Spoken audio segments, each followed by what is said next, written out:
What if I told you that Chinese households save more than 30% of their disposable income while American households save about 7%? And what if I told you that this single fact explains trade imbalances between China and America, the explosion in China's housing prices, and why your Chinese colleague can afford to buy property in cities where housing costs 40 years of income?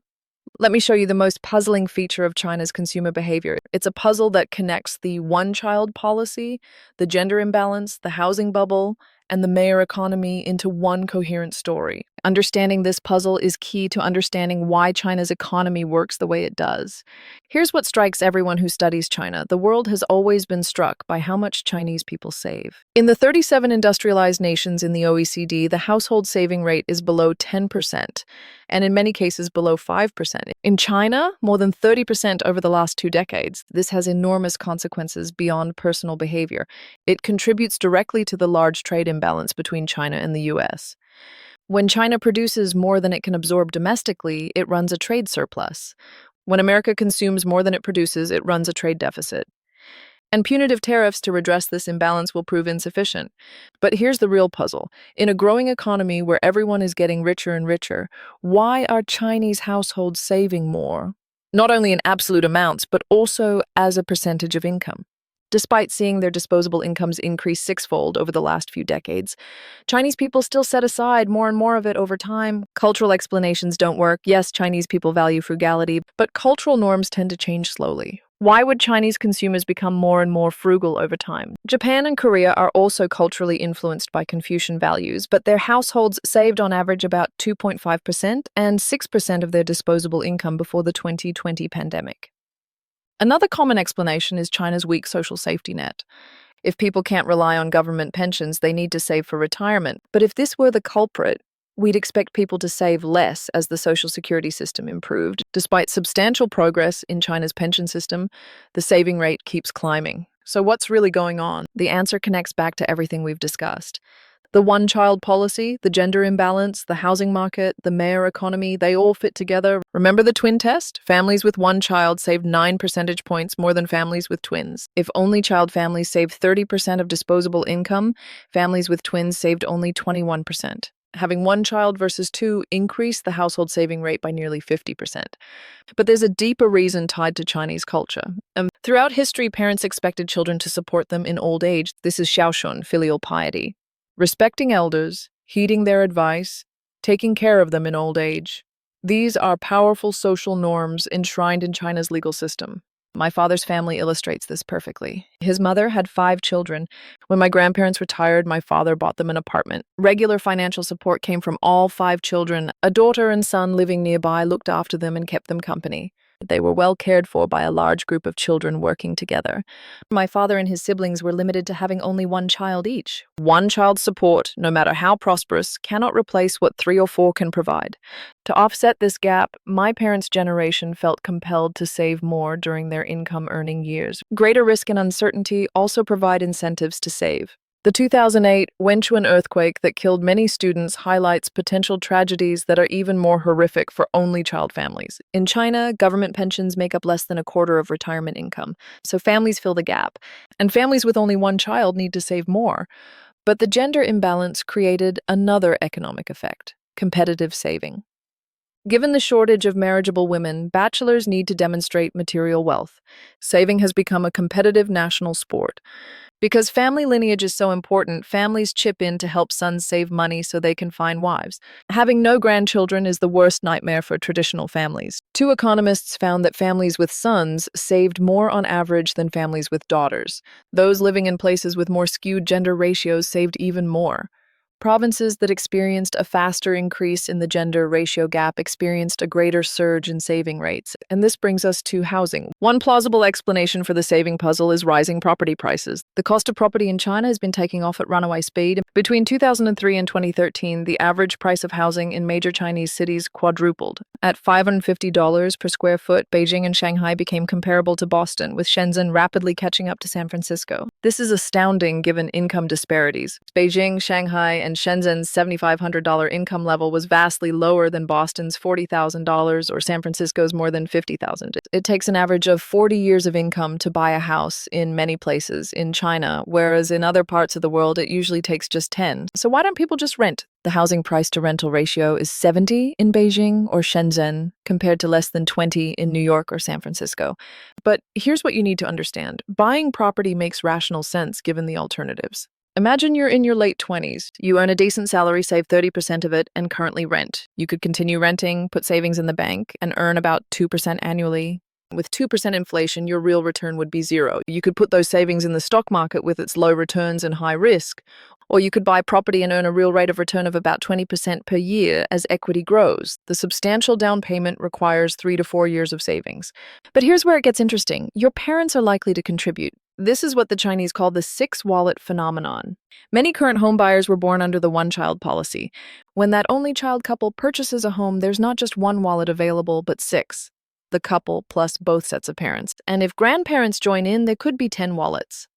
According to a 2010 Shanghai Daily survey of Chinese mothers with young daughters, 80% objected to their daughters marrying a non-homeowner. Owning a car and home boosts your appeal in the competitive marriage market, so families pool resources. The home ownership rate in China is the highest in the world, more than 90% for urban households, compared with 65% in the US or 42% in Switzerland. The six-wallet phenomenon is a big part of why, but there's another player in this housing story: local governments. Remember the mayor economy? Here's where it connects to housing in a dangerous way. Until 20 years ago, China's housing market was virtually non-existent. In 1997, the central government privatized the housing market to stimulate economic growth. In 2 decades, it became the largest housing market in the world. In China, all land except rural land is owned by the state. The state can sell the right to use land by way of leases. 30 years for industrial land, 40 years for commercial, and 70 years for residential. After 2008, local governments shifted from wooing industrial firms to real estate development. They could sell pieces of their equity in land to property developers who would invest and make both parties' holdings more valuable. Incentives were perfectly aligned. Local governments wanted new construction for capital investments and GDP growth. Property developers enjoyed high profit margins. Land sales quickly became the primary source of revenue for local governments, as much as 30 to 40% of the total. Between 2004 and 2014, commercial land prices grew 7-fold nationally, residential land 5-fold. In Beijing, land prices soared 18-fold. Because local governments controlled land supply, they could bring it to market at a pace that prevented prices from dropping. They tightly controlled supply, land prices soared, government coffers filled, and housing prices went through the roof. Property developers enjoyed a good ride. With local government support, they engaged in a frenzy of expansion through low-cost financing. They pre-sold properties before building them, hoarded land and construction materials. They became the most indebted public property companies in the world. Evergrande, before its 2021 downfall, got so big and leveraged that it expanded into areas entirely unrelated to real estate. Many companies in other sectors became distracted from core operations by the profitable real estate sector. This creates a dangerous too-big-to-fail mindset. Because local governments depend on real estate, companies and households believe the central government would never allow housing prices to drop. This expectation fuels more speculative behavior, distorting prices from supply and demand fundamentals. By all accounts, a great housing bubble has been created in many cities. The market value of housing in China is almost twice that of the US. This is reminiscent of Japan leading up to its housing bust in the late 1980s and early 1990s. Property accounts for 60% of Chinese household assets, opposed to 37% in Japan and 25% in the US. Chinese companies rely on real estate as their most important collateral for financing. Real estate is a lifeline for local governments. Property accounts for almost 30% of the nation's GDP, by far the highest among large economies. Many experts are holding their breath for fear of a housing sector collapse. A meltdown in housing prices would trigger waves of default in mortgage debt, corporate debt, local government debt, and shadow banking loans. The fear is that a housing crisis could lead to a systemic financial crisis, just like the 2008 US crisis. But future trends don't look rosy. China's aging population and the younger generation's reluctance to have children portend declining housing demand. In 2021, only 7.6 million new marriages were registered, a 30% drop from a few years earlier. The younger generation may be delaying marriage or choosing not to marry at all. The government has sent strong signals to keep a tighter rein on the market. In 2020, with the moral suasion that property is to be lived in, not to be speculated on, New restrictions led to severe downturns. Sales declined 30% in 2021. A wave of defaults ensued. Within a year, the majority of the top 100 property developers came under severe financial duress. The addictive steroid of the housing market poses an ongoing dilemma. The government would like to wean the economy off it, but finds it hard to do so without stunting growth or triggering a crisis. Each time the market crunches, the government softens its grip and buoys it up again. These repeated cycles are akin to tackling symptoms without going after the root cause. And over time, the quick fix of inflating property values becomes less and less potent.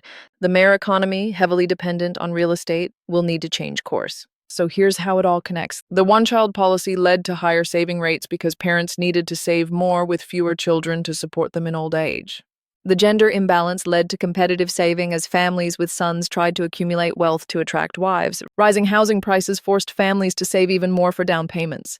But the six-wallet phenomenon allowed young couples to pool resources from parents and grandparents, enabling them to buy property despite astronomical prices. The sustained demand kept prices high. Local governments, dependent on land sales revenue, controlled supply to keep prices elevated.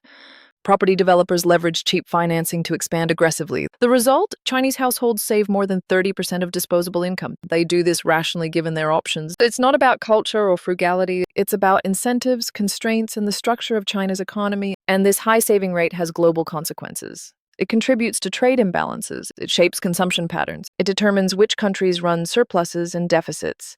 It affects global demand, interest rates, and capital flows. Understanding why Chinese parents are the world's most ruthless savers isn't just about understanding China. It's about understanding how the global economy works. Because when a country of 1.4 billion people saves 30% of its income instead of spending it, the entire world feels the effects. The six-wallet phenomenon, the one-child policy, the housing bubble, the mere economy, they're all part of one interconnected system. And that system is now at a crossroads. Can it transition from a saving nation to a spending nation? Can it deflate the housing bubble without triggering a crisis? Can it wean itself off real estate dependence? These are the questions that will determine China's economic future. And they all trace back to the simple fact that Chinese parents save more than anyone else in the world. Now you understand why.